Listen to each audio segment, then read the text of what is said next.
നിനക്കൊക്കെ അവന്റെ ചേട്ടനാരാന്നറിയോ? അവന്റെ ചേട്ടനാരാ? സിനിമ അറിഞ്ഞ അതൊക്കെ പോട്ട് അവന്റെ ചേട്ടന്റെ കൂട്ടുകാരനാരാന്നറിയോ?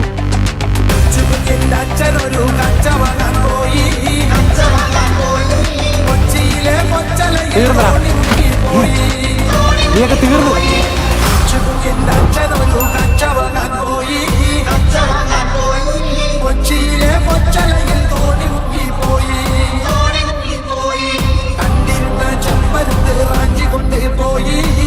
ആരവൻ അടിച്ചത്? എന്റെ പെങ്ങളെ പറയണ ഇനി അടിക്കും ഞാൻ അവനാ. ആണോടാ? ഇല്ലണ്ണ, സത്യമായിട്ട് എനിക്ക് അവളെ അറിയത്തൊന്നുമില്ല. അണ്ണനാണ് സത്യം. നീയൊക്കെ ഇവിടെ കൊണ്ട് നിർത്തിക്കോ. ഇനി അവനെ തൊട്ടാ നീ എന്തിനാടാ നോക്കിക്കാ അടിയണ്ണോ. തൊട്ട് നോക്കടാ, അപ്പ അറിയാ. എന്നാ തൊടും.